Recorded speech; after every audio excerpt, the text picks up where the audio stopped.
What's up guys, it's Average Joel making average content for the average viewer, and today I want to help out those people who are somewhat on the fence about Modern Warfare, and people who haven't taken the plunge into buying the game yet by answering the questions, should I buy Modern Warfare, and is MW good? Now firstly, we should discuss the fact that whatever I say is of course going to be subjective, as things that I like or dislike within the game might differ from your own opinions, so please bear that in mind. So, maybe you're an old COD player who got sick and tired of everyone jumping around like aggressive space-age frogs. Or maybe you fell out of love with Call of Duty and sought after the realistic, slower pace of Battlefield, but have been more let down by Battlefield 5's performance than you are by the performance of those little blue Zeus pills that you see in pub toilets. Well, today I want to discuss my views on the game and whether or not it's worth your hard-earned cash and limited time. So let's talk about it. Now if you've been watching a lot of videos on the game on YouTube, including my own, you will see that a lot of the content creators have said that this Call of Duty is very different to the last few years. Now that isn't objectively bad or good. For me, when COD first switched to this super fast-paced style of gameplay whereby an SMG and an LMG both played with the same run around like a chicken with his head cut off playstyle, I wasn't the biggest fan, and to be honest, I loved everything up until Advanced Warfare, but really fell out of love with COD until Black Ops 4. Well, I mean, I still played all of them until my eyes bled, but they just didn't feel as special as COD used to be. Now Modern Warfare is a different kettle of fish. Everything from how the gun feels in your hand to the layout of the maps is completely different. There is a lot more recoil to the guns, meaning that choosing the right attachments for each weapon is paramount to your success. Now when I say recoil, that doesn't mean that every gun kicks like a pissed off donkey, but compared to older Call of Duties where almost every gun shot like a laser, there is considerably more recoil. On top of this, there is a much bigger distinction between fast mobility focused weapons like SMGs and more support style machine guns. For me, this is a much welcome change, as it means that every gun has a very distinct learning curve to it, and when you finally get the hang of its recoil and the playstyle that works best for it, it is much more rewarding. In older games, you could pick up virtually any gun and do just as well as you normally do, whereas here you really have to grind to be perfect with weapons, and that adds a whole new level of depth that I think we have been missing in the years that have gone by. Whilst we're on the topic of weapons, what I think is one of the biggest selling points for me of this game is the huge variety in weapons and the different gun builds that you can make. For example, one of the mid-rank guns that you unlock is the M13. At first, this assault rifle is fairly standard to the class. It's got moderately quick fire rate and fairly accurate, but here's where it gets interesting. As you play with the gun, you can unlock a plethora of different attachments, over 80 I think, and that gives you so much scope to build your gun for exactly how you want it. For example, say your playstyle is to post up in a building and pick people off at range, then you can build your gun so that it has an extended barrel, a sniper stock and a 4x flip-hop scope with a foregrip and a pistol grip that helps with recoil, meaning that you could shoot the bollocks off a fucking fly at 200 meters and leave his cock undisturbed. However, if you choose this style, then it will take much longer to aim down sight and you will sacrifice your movement speed. However, if you are typically a more mobile player who likes to play more aggressively, then you can take a shortened barrel with a silencer, chamber it for more powerful rounds that leave no traces that allow you to be stealthy, whip that stock clean off, and slap on a laser that helps you with your hip fire and sprint to fire time. And the same gun that was once a sniper or some sort of DMR is now a fully functioning SMG. But these are just two extremes. There are literally hundreds of different combinations so that you can kit your gun out to be exactly how you want it. The customization of your weapons in this game is essentially gun porn. At this point, making the perfect build is so satisfying, it really is a masterpiece. Before we go on, I'd like to say a massive thank you to everyone who liked my last video. We smashed our like goal, so can we see if we can hit 40 likes on this one? Also, I'd love to hear in the comments what you guys think is great about this game and what you think needs to change. If you're new here, it would be outstanding if you'd subscribe.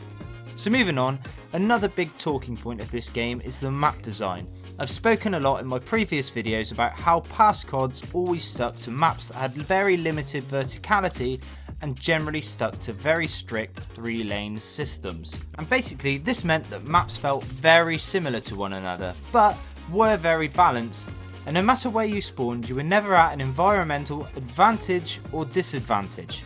However, Modern Warfare changes this formula dramatically, and all of the 6v6 and 10v10 maps are 100% less linear. This is both a blessing and a curse. On the one hand, it makes them infinitely more interesting, and you will really benefit from learning every nook and cranny. Like seriously, these maps have more secret tunnels and interesting ways that you can traverse the maps than the best hamster cage in the world. However, the downside to this design is the fact that if you run around carelessly like you may have done in years gone, then you will be punished extremely hard for this. Where before, if you were running around a map, you would only have a maximum of 2 or 3 angles where the enemy could be coming from. In Modern Warfare there are so many different angles that you could be shot from. There are more windows in some maps than there are in Amsterdam's red light district. Only instead of beautiful young women, these windows are filled with crusty neckbeards and squeaky children clutching M4s just waiting to pop your head like a zit. And this is one of the things that contributes to my only gripe with the game, and that is the issue with camping. I won't go in depth with this as I'm sure everyone is sick to death of hearing about it, but due to loud footsteps, complicated maps and slow mobility with certain weapons, there is a hell of a lot of camping. This is because more aggressive playstyles are very hard to pull off, as there are a lot of things that punish you for playing like this, meaning that even really competent players have been struggling with playing in a rushy style. But yeah, there are a lot of campers, but on the flip side, it does make it that much more satisfying when you are able to play really fast paced and take all of these pesky campers by surprise. So what else is new in Modern Warfare? Now, as well as the weapon and map overhaul, there have been the additions of a few new game modes. The first that I want to talk about is the 2v2 gunfight. This game mode pits 2 teams of 2 against each other and puts them in condensed, smaller competitive maps. Everyone starts the round with the same loadout that rotates every other round, and you have 1 life per round. What this achieves is a very competitive and highly tense mode that makes the player really rely on nothing but their gun skill and their wits. This makes the game mode extremely fun, and as time goes on I think it will become a game mode that I could sink a hell of a lot of time into. I would probably go as far to say that even if this was a game on its own, I would still buy it and still play it. But it isn't. This game is jam-packed with more content than a hoarder's living room. Which brings me to the next game mode which is amazing, and that is Ground War. Now unless you've been living under a rock for the whole marketing campaign of Modern Warfare, then I'm sure you will be aware that this game boasts a 32 vs 32 player mode. And this shit is pure fucking carnage. I want to point out that at first a lot of people drew comparisons to the Battlefield franchise due to its large scale maps, vehicular gameplay and large player counts, but I will say that if you are looking for a vehicle focused war simulator, then Battlefield really is your game, as it is still the best way to play massive scale battles that are structured and more methodical in their gameplay. That's not to say though that there's no place for Ground War. Ground War brings the Call of Duty formula of a fast twitch shooter gameplay to a much bigger scale, meaning that it is just a chaotic, beautiful mess of explosions, kill streaks and huge massive flanks that make this an extremely fun experience and a refreshing change of pace to Call of Duty. Now finally, I will talk a little bit about the single player. I won't go on about the Spec Ops because to be honest, I haven't had the time to play it yet. However, in terms of the campaign, I don't want to go too in depth about this as I really think that it needs to be discussed in a whole video of its own.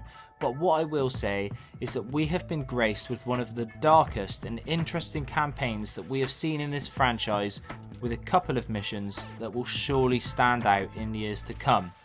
They may even cement themselves as iconic Call of Duty moments up in the ranks with all gillied up and no Russian. It really is impressive. So that's about it for what I think. To summarise, I really think that this game has something for everyone, and although it isn't without its problems, the game is super polished and feels like a fresh take on Call of Duty, which to me is so very welcome. There is so much content to look forward to, and there is so much to talk about that I couldn't possibly fit it all in this video. If you are thinking about buying Modern Warfare and want to stay up to date with tips, class setups and everything else Call of Duty, please make sure you subscribe and smash that notification bell so you don't miss out on anything. Now, if you have watched this video to the end, then it would be great if you comment down below your favourite Call of Duty game and your least favourite one, so I know who has stayed and watched this to the end. That's it for today. I'm Average Joel. Peace.